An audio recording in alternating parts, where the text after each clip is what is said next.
Welcome to the ArmaniTalks YouTube channel. I'm your host, ArmaniTalks. In this channel, I'm covering communication skills for you to level up your way with words and become much more articulate. In today's episode, we're going to be talking about how to give value to other people, even when you lack experience. I want to share a story with you. When I was 16 years old, I was learning how to drive. And after school, for a while, I was over here shooting hoops in my backyard. But when I learned how to drive, I wanted to actually take my car out for a ride. Not my car, of course. It was my parents' car. So I would go into my parents' room. I would ask if I could take the car and go to a place called Lake Lytle. Lake Lytle was the place where a lot of the other kids would get their basketball and they would hoop.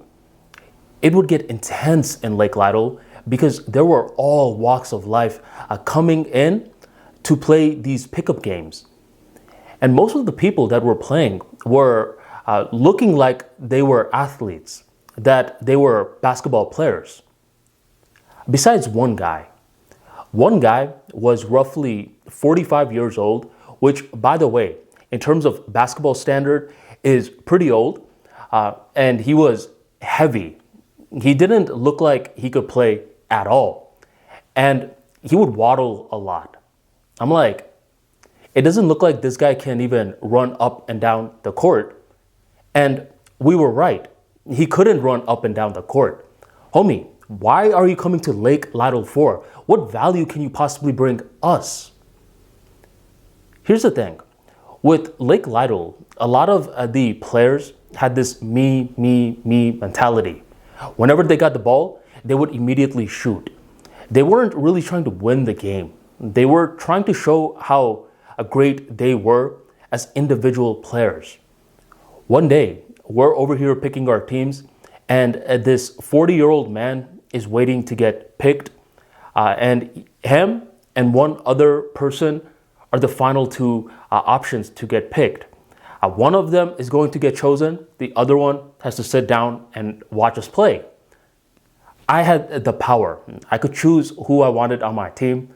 And the other guy, I didn't like him. He would be way too selfish. But I'm looking at this 40-year-old and I'm like, but what value is this guy going to bring? Whatever. Let's take a try with him. At least he may pass.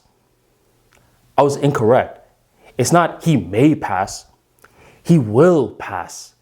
See, with this guy, his saving grace was he was an amazing passer. No, he couldn't run up and down the court, but he didn't have to. He was what I call a savvy veteran. He's one of those people that would just dribble the amount of dribbles that he needed to do in order to set up a play. And his passes were so beautiful.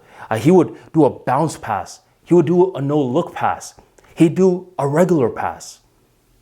But it wasn't the passing that was what caught me by surprise.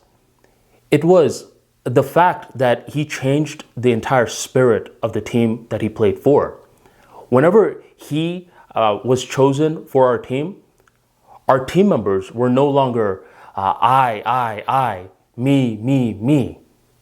When this man, this 40-year-old man was in our team doing all these different dribbling moves, now all of us saw that passing was cool. It's not just about shooting. Go ahead, pass, create the right play, allow other people to win as well. And the more that you allow other people to win, your entire team will win. That's the reason why we're in Lake Lytle for in the first place. So looking back at it, this man, at the surface level, he did not look like a basketball player. He didn't have the cardio of a typical basketball player. He couldn't run up and down the court. He couldn't play lockdown defense. But you know what he could do? He knew his role. And not only did he know his role, he was a superstar in his role. This is how you provide value, no matter you being a newbie in a certain field. At this stage, the hardest thing to do is to know your role. Because a lot of the times, the ego is going to shut us down when we say, this is my role. Hypothetically, let's say you're an intern and this is your first ever job for the engineering industry. You're not too savvy with how the devices and everything works yet. But what you are good at doing is noticing things. You could be like, this is my role. I'm great at noticing things. And the ego is immediately going to be like, okay, what good is that? And it's immediately going to try to shut down your role very quickly. But it's important to be like, no, I'm really good at noticing things. Over time, I'll get better at the other parts of engineering, but right now, I'm really great at noticing things about different people. And all these engineers, what they want is they want to be noticed for what they're doing. And the more that I notice what they're doing and I make these precise observations, I give them compliments in the right time, you know what's going to happen? They're going to take me under their wing and they're going to speed up my learning curve. Because a lot of people, they're doing these gadgets, they're doing it so much where it's basic knowledge for them. So they want to teach. A lot of interns don't want to learn though. So if you know your role, you're like, I notice things, and not only do I notice things in an okay way, I'm going to be a superstar in this. That's when you can provide value even if you are a newbie in your industry.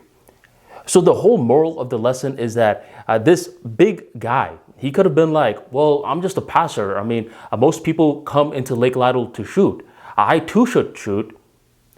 But he never did that. Instead, he played to his strengths and he went from good to great in that field. And by going from good to great, he was able to spill over his talents to the entire team. And you too can do the same exact thing. If you enjoyed today's talk, be sure to drop that like for me right on below and share this video on your social media of choice. Thank you very much for joining the Armani Talks YouTube channel, and I'll catch you next time.